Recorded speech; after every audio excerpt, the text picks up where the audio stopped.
வண்டியோட டிசைன்ல எப்பவுமே ஒரு ரெட்ரோ டச் கூடவே வந்து மாடர்ன் ஃபீச்சர்ஸ் இருக்கிறது வந்து அதுக்கு ஒரு தனித்துவம் உண்டு. அந்த மாதிரியான ஒரு வண்டி தான் வந்து இந்த 125 சிசி ஸ்கூட்டர் செக்ஷன்ல இருக்கக்கூடிய யமஹாவோட ஃபேசினோ அப்படிங்கிற வண்டி.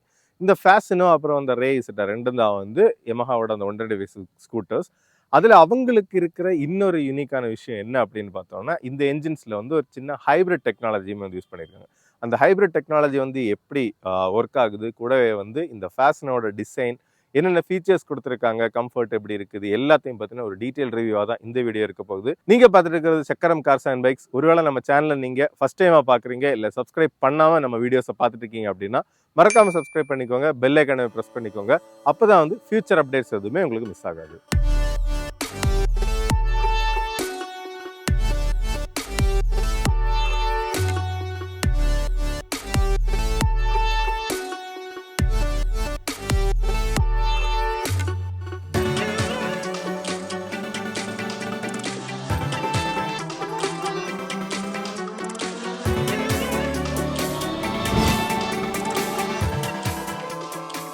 இப்போ வண்டியோட டிசைன் பார்க்குறதுக்கு முன்னாடி நமக்கு அதில் வேரியன்ஸாக என்ன இருக்குது அப்படின்னு பார்த்தோம்னா, டிஸ்க் வேரியன்ட், நார்மலாக ட்ரம் வேரியண்ட்டுமே இருக்குது. அந்த டிஸ்க் வேரியண்ட்டில் மட்டும்தான் எல்இடி ஹெட்லாம்ப்ஸ் வரும்.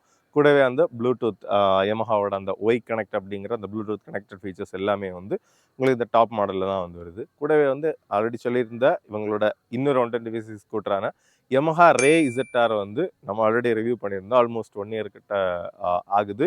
அது பர்சனலாக நாங்களும் வீட்டில் யூஸ் பண்ணுற ஒரு வண்டி தான். இந்த லிங்க்குமே அந்த டிஸ்கிரிப்ஷனில் இருக்கும், நீங்கள் அதையுமே பாருங்கள். வண்டியோட டிசைன் பற்றி பார்ப்போம். டிசைன் பற்றி பார்க்கும்போதே அந்த ஒரு கிளாசிக் டச் நமக்கு ஃப்ரண்ட் டிசைனில் நீட்டாகவே தெரியுது. ஒரு இன்வெர்ட்டடாக ஒரு ட்ரையாங்கிள் மாதிரி இருக்கக்கூடிய எல்இடி ஹெட்லாம்ப்ஸ் வந்து கொடுத்துருக்காங்க. இந்த ப்ளூ தான் வந்து அவங்களோட அந்த பிராண்டிங் கலருமே அட்டகாசமான ஒரு மேட் ஃபினிஷில் இருக்கக்கூடிய ஒரு ப்ளூ மாதிரி இருக்குது.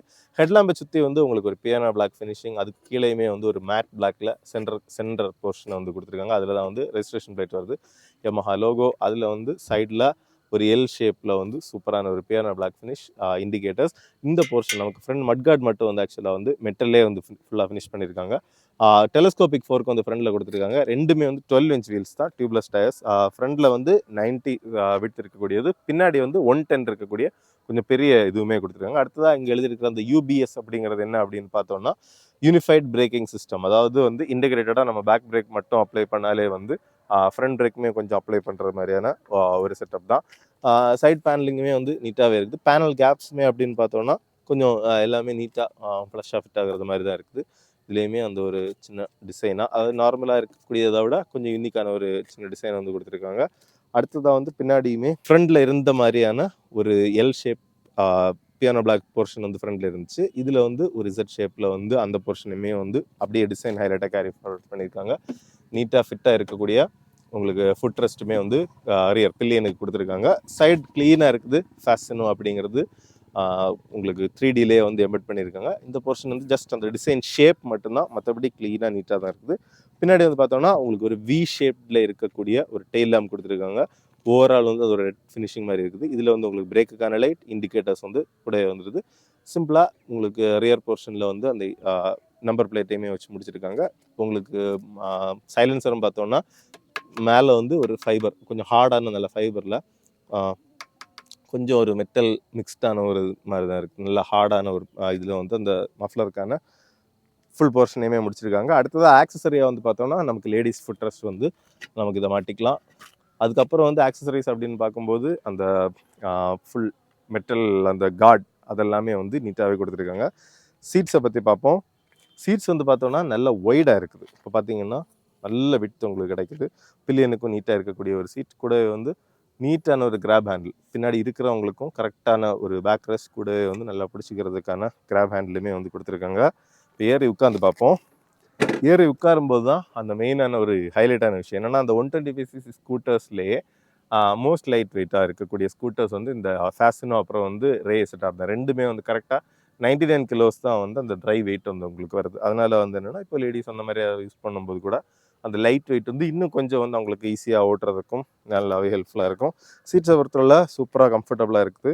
இப்போது ஃபுட் போர்டில் இருக்கக்கூடிய அந்த ஸ்பேஸும் பார்த்தோம்னா ஷூ எல்லாம் போட்டிருந்தா கூட நீட்டாகவே வந்து வச்சுக்கிறது மாதிரி தான் இருக்குது. என்னென்னா, அவங்க அந்த வண்டியை பிராண்ட் பண்ணியிருக்கிறது எப்படி அப்படின்னு பார்த்தோம்னா, பவர் ட்ரெஸ்ஸர் அப்படின்னு சொல்லிட்டு தான் வந்து பிராண்ட் பண்ணியிருக்காங்க. நல்ல ஒரு அர்பன் என்வரான்மெண்ட்டில் சூட் ஆகக்கூடிய ஒரு டிசைன், நல்ல ஒரு ப்ரீமியம் ஒரு எக்ஸிக்யூட்டிவ் ட்ரெஸ் எல்லாம் போட்டுட்டு கூட ஓட்டுற மாதிரியான அப்படியான ஒரு பிராண்டிங்கில் தான் யமஹா வந்து அந்த வண்டியை பண்ணியிருக்காங்க அப்படின்னு தான் சொல்லணும். கூடவே வந்து அந்த சைலண்ட் ஸ்டார்ட் சிஸ்டமே வந்து கொடுத்துருக்காங்க.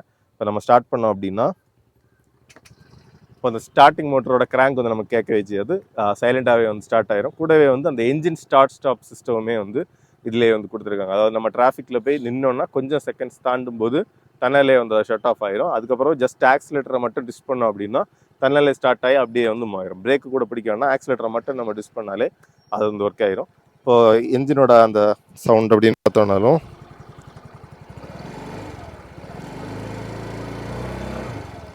இப்போ நல்ல க்ளீனான நீட்டான ஒரு ரிஃபைண்டான ஒரு நோட்டாக தான் வந்து இருக்குது. அடுத்தது நம்ம சுவிட்ச் கியர் சென்டர் கான்சோலில் என்ன இருக்குது அப்படிங்கிறத பார்ப்போம். சுவிட்ச் கியரை பொறுத்தவரை லெஃப்ட் சைடில் வந்து பார்த்தோன்னா உங்களுக்கு ஹை பீம், லோ பீம், அப்புறம் வந்து பாஸுக்கான இன்டிகிரேட்டட் சுவிட்ச், இண்டிகேட்டர், ஹார்ன். ரைட் சைடில் வந்து அந்த என்ஜின் ஸ்டாப் சிஸ்டத்துக்கான அந்த ஆன் ஆஃப் சுவிட்சுமே வந்து கொடுத்துருக்காங்க. இது வந்து அந்த லைட் வந்து உங்களுக்கு அந்த மினிமல் லைட் இருக்கணுமா ஃபுல் லைட் இருக்கணுமா அப்படிங்கிறத வந்து சேஞ்ச் பண்ணுறதுக்கானது. இது ஸ்டார்ட்டுக்கான பட்டன். இப்போ கீயை வந்து ஆன் பண்ணி பார்ப்போம். இப்போ இந்த ரே இசட்டாரில் இருந்த சேமான இன்ஸ்ட்ருமெண்ட் கிளஸ்டர் தான் உங்களுக்கு odometer, trip meter, fuel economy. இப்போது ஃபியூல் எக்கனாமி ஆவரேஜ் பார்த்தீங்கன்னா 58.1 வந்து நமக்கு இதில் மீட்டர்லேயே வருது. என்னென்னா அவங்க அடிக்கடி வந்து மோஸ்ட்லி அவங்க காலேஜுக்கு ஒரு 40+40 அல்லது இன்னொரு பக்கம் வந்து 30+30 அந்த மாதிரி டெய்லி ஓடக்கூடியது தான். கொஞ்ச நாள் தான் ஆகுது வண்டி 6000 கிலோமீட்டர்ஸ்க்கு மேலே வந்து ஓடிச்சு. ஸோ வந்து சாலிடான மைலேஜுமே வந்து உங்களுக்கு கிடைக்குது. மேலே வந்து பார்த்தோன்னா உங்களுக்கு எவ்வளோ அந்த பவர் நீங்கள் ஆக்சிலேட் பண்ணுறதை பொறுத்து இது வந்து ஜாஸ்தியாகிற மாதிரி டிஜிட்டலாக ஸ்பீடோமீட்டர். கூடவே வந்து அந்த யமஹா ஒய் கனெக்ட் ஆப்போட ஃபீச்சர்ஸ் எல்லாமே வந்து நமக்கு இதில் யூஸ் பண்ணிக்கலாம். அந்த யமஹா ஒய் கனெக்ட் ஆப்பில் வந்து என்னென்ன ஃபீச்சர்ஸ் கொடுத்துருக்காங்க அப்படின்னு பார்த்தோன்னா நம்ம அதை கனெக்ட் பண்ணியிருக்கும் போது கால் வந்துச்சுன்னா அதுக்கான அலர்ட், எஸ்எம்எஸ் அலர்ட், ஆப் வந்து கனெக்ட் ஆயிருக்கா இல்லையா அப்படிங்கிற ஸ்டேட்டஸ்ங்கிறது தெரியும். ஃபோன் பேட்டரி கூட இங்கே வந்து நீங்கள் பார்த்துக்கலாம்.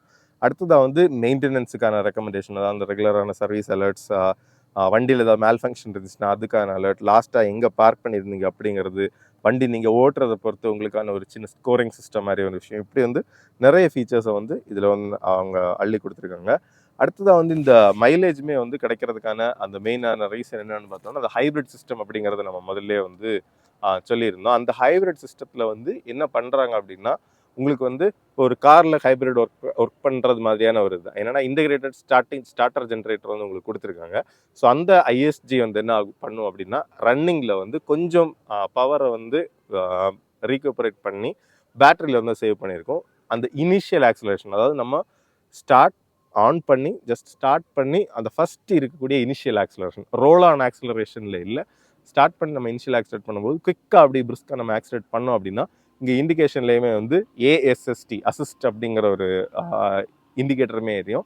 பயங்கரமான அந்த இனிஷியல் பிக்கப் வந்து நமக்கு இம்மீடியட் ரெஸ்பான்ஸாக வந்து கிடைக்கும். ஸோ அதனால தான் வந்து அந்த இனிஷியல் ரெஸ்பான்ஸில் ரொம்ப ஃபியூவலை வந்து யூஸ் பண்ணாமல் அது அந்த பிக்கப்பை தர்றதுனால கொஞ்சம் கூட பெட்டரான மைலேஜ் வந்து நமக்கு அதனால தான் வந்து கிடைக்குது. மற்றபடி இப்போது சீட்ஸ் அப்படின்னு பார்க்கும்போது பில்லியனுக்குமே வந்து நல்ல கம்ஃபர்ட் தானே. இப்போ நம்ம ஏறி உட்காந்து பார்க்க வேண்டியதில்லை. நம்ம ரேஸ் சிட்டார்லாம் ஏறி வந்து பார்த்துருப்போம். சிமிலரான அளவுக்கு ஸ்பேஷியஸ் அண்ட் குஷனியாக இருக்கக்கூடிய சீட்ஸ் தான் வந்து இதுலேயுமே வந்து யூஸ் பண்ணியிருக்காங்க. வெயிட்டுமே லைட் வெயிட்டாக சூப்பராக இருக்குது. அடுத்ததாக அந்த கீயோட ஆப்ரேஷன் கூட வந்து ஸ்டோரேஜ் எல்லாம் எப்படி இருக்குது அப்படிங்கிறத பார்ப்போம். ஸ்டோரேஜ் வந்து ஆக்சுவலாக ஒரு சின்ன நெகட்டிவ் தான். இந்த ஃபேஷனோலையும் சரி நாங்கள் யூஸ் பண்ணிட்டு இருக்கிற அந்த ரேலையும் சரி இதுவுமே எங்களோட ஒரு டியர் ஃப்ரெண்டோட வண்டி தான். ஸோ அதில் வந்து ஸ்டோரேஜ் அப்படிங்கிறது இந்த யமஹா ஸ்கூட்டர்ஸில் வந்து கொஞ்சம் நெகட்டிவான விஷயமாக தான் இருக்குது.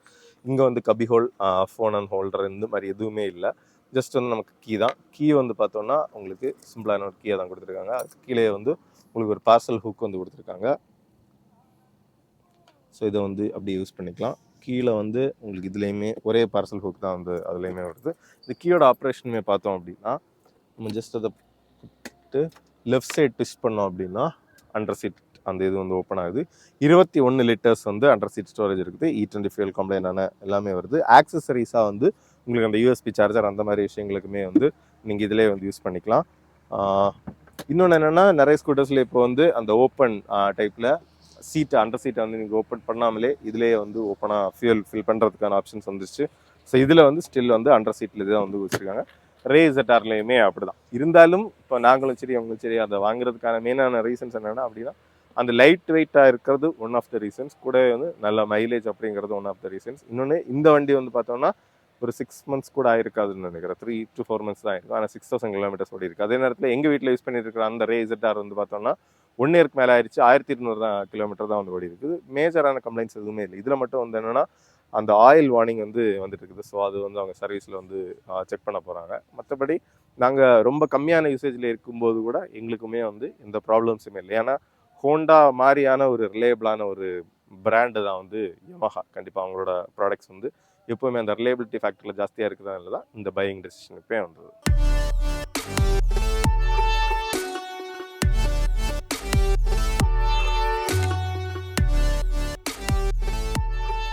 இப்போ இந்த வண்டியோட ரைட் ரிவ்யூ வந்து பார்ப்போம். இன்ஜினோட பவர் அவுட்புட்டை பொறுத்தவரை 8.2 PS பவரும் கூடவே வந்து 10.3 நியூட்டன் மீட்டர் ஆஃப் டார்க் வந்து நமக்கு ப்ரொடியூஸ் ஆகுது. கூடவே அந்த ஹைப்ரிட் சிஸ்டமும் நமக்கு இருக்கிறதுனால நமக்கு நீட்டான அந்த இனிஷியல் பிக்கப்பே வந்து சூப்பராகவே கிடைக்குது. இனிஷியல் பிக்கப் வந்து நமக்கு குவிக்கான ஆக்சலரேஷனோட இப்போ ஒரு ஆள் இருந்தாலும் சரி 2 ஆள் இருந்தாலும் சரி நமக்கு குவிக்கான ஆக்சலரேஷன் தேவைப்படும் போது அந்த இனிஷியலில் சூப்பரான பிக்கப் வந்து நமக்கு நீட்டாகவே கிடைக்குது. அதில் எந்த ப்ராப்ளமுமே இல்லை. கூடவே வந்து நம்ம ஆல்ரெடி இப்போ நாங்கள் பர்சனலைஸ் பண்ணிட்டு இந்த ரேயோட சேம் கேரக்டரிஸ்டிக்ஸில் தான் வந்து இருக்குது. அந்த சஸ்பென்ஷன் டியூனிங் எல்லாமே வந்து ஆல்மோஸ்ட் சிமிலர் தான். சஸ்பென்ஷன் ஓவரால் வந்து பார்த்தோன்னா இது கொஞ்சம் கூட வந்து ஒரு கம்ஃபர்ட் ஃபேக்டரில் இருக்கிற மாதிரி தெரியுது. என்னென்னா மற்றது எங்களோட பர்சனல் அந்த யமஹா ரே வந்து பார்த்தோன்னா நமக்கு இன்னுமே கொஞ்சம் ஸ்டிஃபாக அதோட லுக்ஸுக்கு ஏற்ற மாதிரி கொஞ்சம் ஸ்போர்ட்டியான ஹேண்ட்லிங் இருக்கிற மாதிரியும் இது கொஞ்சம் கூட நமக்கு கம்ஃபர்ட் ஓரியன்டாக இருக்கிற மாதிரியான ஒரு செட்டப்பில் வந்து கொடுத்துருக்காங்க. மற்றபடி பின்னாடி வந்து 110 செக்ஷன் இருக்கக்கூடிய டயர்ஸ் இருக்கிறதுனால அந்த ரைட் குவாலிட்டி ஆகட்டும் கூடவே வந்து ஸ்டெபிலிட்டி ஆகட்டும். ஸ்டெபிலிட்டி அப்படின்னா நமக்கு இப்போ ஒரு 80 எல்லாம் வந்து நமக்கு அந்த பைபாஸில் வந்து நம்ம போகும்போது அந்த 4 லைனில் ஸ்டேபிளாக அப்படியே வந்து போக முடியுது. அந்த காங்கிரீட் ரோடு தான் நாங்கள் டெஸ்ட் பண்ணுறதும் ரெகுலராக சின்னதான அண்டுலேஷன்ஸும் நமக்கு நிறையவே அந்த ரோட்லேயே வந்து இருக்கும். ஆனாலுமே வந்து சூப்பர் ஸ்டேபிளாக பக்காவாக அப்படியே வந்து நல்ல ஸ்பீடாக வந்து போகுது. வைப்ரேஷன்ஸ் அப்படின்னு பார்க்கும்போது ரெண்டுலேயுமே வந்து நமக்கு கொஞ்சம் அந்த ஒரு 40 to 60 அந்த ரேஞ்சில் வந்து கொஞ்சம் ஒரு எக்ஸஸான வைப்ரேஷன் இருக்குது. ஸ்லோ ஸ்பீட்ஸ்லையும் சரி அதுக்கப்புறம் வந்து ஹை ஸ்பீட்ஸில் நம்ம ஃபுல்லாக வந்து ஆக்சிலேட் பண்ணி அப்படி போகும்போது அந்த வைப்ரேஷன்ஸ் வந்து நல்லா கம்மியாகவே இருக்குது. மீடியமான ஸ்பீட்ஸில் வந்து கொஞ்சம் இருக்குது. ஐட்லிங்லேயுமே வந்து லைட்டான ஒரு வைப்ரேஷன் இருக்குது. நம்ம ஓட்டும்போது அதுவுமே வந்து செட்டில் ஆயிடுது. பிரேக்ஸும் வந்து கண்டிப்பாக சொல்லியே ஆகணும். நல்ல சாலிடான அதே நேரத்தில் வந்து ரொம்ப ஹார்ஷான பைக் இல்லாமல் நல்ல ஸ்மூத்தான பிரேக்கிங் இருக்கக்கூடிய சூப்பரான பிரேக்ஸுமே வந்து கொடுத்துருக்காங்க. அதுக்கப்புறம் பார்த்தோன்னா அந்த சீட்டிங் கம்ஃபர்ட் அந்த ரைடரோட எர்கனாமிக்ஸ் எல்லாமே வந்து நீட்டாகவே இருக்குது. ஓவரால் பார்க்கும்போது அஸ் அ மெக்கானிக்கல் பேக்கேஜ் வந்து நல்ல சாலிடான ஒரு வண்டி தான். சின்ன சின்ன இது மேபி அந்த ஆயில் செக் லைட் வந்து இப்போது அவங்க ரெகுலராக கரெக்டான சர்வீசிங் வந்து கொடுத்துட்டு தான் இருந்திருக்காங்க. ஆனாலுமே அந்த ஆயில் செக் லைட் வந்து வார்னிங் வந்து வருது. ஸோ அது என்ன அப்படிங்கிறது ஒரு சின்ன இதுதான். ஏதாவது ஃபீட்பேக் அவங்க சொன்னாங்க அப்படின்னா கண்டிப்பாக நாங்கள் வந்து கமெண்ட் செக்ஷனில் ஃபஸ்ட் கமெண்ட்டாக வந்து அதை பின் பண்ணுறோம். மற்றபடி ஓவராலாக இந்த டிரைவிங் எக்ஸ்பீரியன்ஸ் வந்து ரொம்ப நான் திருப்பி பேசலை. என்னென்னா அந்த ரே ZRல என்ன இருந்துச்சோ ஆல்மோஸ்ட் சேமான அந்த ரைடிங் எக்ஸ்பீரியன்ஸ் தான் நமக்கு இதுலேயுமே கிடைக்குது. நிப்பியாக சூப்பரான ஒரு ஹேண்ட்லிங்குமே இருக்கக்கூடிய டிராஃபிக்லேயுமே ஈஸியாக ஓட்டக்கூடிய ஒரு செட்டப்பில் நீட்டாகவே இந்த வண்டி இருக்குது அப்படிங்கிறதுல எந்த டவுட்டுமே வந்து இல்லை. இந்த வண்டியோட வெர்டிக்ட் அப்படின்னு நம்ம சொல்லணும் அப்படின்னா வண்டியோட எக்ஸ்ஷோரூம் பிரைஸஸ் பார்த்தோம்னா அந்த ட்ரம் பிரேக் வேரியன்ஸுக்கு வந்து ஆல்மோஸ்ட் 80,000 ரூபாய் எக்ஸ்ஷோரூமும் கூடவே வந்து அடுத்த வேரியன்ட் இந்த டாப் வேரியன்ட் பார்த்தோம்னா ஆல்மோஸ்ட் 91,000 வந்து எக்ஸ்ஷோரூம் ப்ரைஸிங் வந்து ஆன்லைனில் அவங்களோட யமஹா வெப்சைட்டில் லிஸ்ட் பண்ணியிருக்காங்க. ஸோ வந்து price done par with other competition தான். ஸோ அந்த ஈக்குவலான ஒரு ப்ரைஸிங் அதே நேரத்தில் அந்த ஒரு யூனிக்கான ஸ்டைலிங் இருக்கக்கூடிய இந்த வண்டி வந்து கண்டிப்பாக ஒரு நல்ல மெக்கானிக்கல் பேக்கேஜாக இருக்கிறதுனால 125cc ஸ்கூட்டர்ஸில் இந்த ஸ்டைலிங் உங்களுக்கு ரொம்ப ஃபேவரேட்டாக இருக்குது அப்படின்னா கண்டிப்பாக நீங்கள் வந்து கன்சிடர் பண்ணலாம். இந்த வீடியோ வந்து உங்களுக்கு கண்டிப்பாக பிடிச்சிருக்கும் அப்படின்னு இருக்கிறோம். மறக்காமல் வந்து லைக் பண்ணுங்கள். நீங்கள் சேனலை சப்ஸ்கிரைப் பண்ணாமல் பார்க்குறீங்க அப்படின்னா சப்ஸ்கிரைப் பண்ணிக்கோங்க. ஃப்ரெண்ட்ஸ் ஃபேமிலி எல்லாருக்குமே வந்து நம்ம சேனலை வந்து ஷேர் பண்ணி சப்ஸ்கிரைப் பண்ண சொல்லுங்கள். அப்போ தான் வந்து நாங்கள் போடுற அந்த ஒரு எஃபர்ட்டுக்கு ஒரு வேல்யூவுமே கிடைக்கும். சின்ன ஒரு க்ரோத்துமே எங்களுக்கு வந்து கிடைக்கும். வண்டி ஓட்டும் போது எப்போவுமே நம்ம சொல்கிறது தான் ஒரு நிதான மனசில் இருக்கட்டும். பொறுமையாக வந்து எப்போவுமே வண்டியை ஓட்டுவோம். மற்ற ரோட் யூசர்ஸ்க்குமே அதுதான் வந்து சேஃபாக இருக்கும். நமக்கும் அதுதான் வந்து சேஃபாக இருக்கும். இன்னொரு வீடியோவில் பார்க்கலாம். Bye by.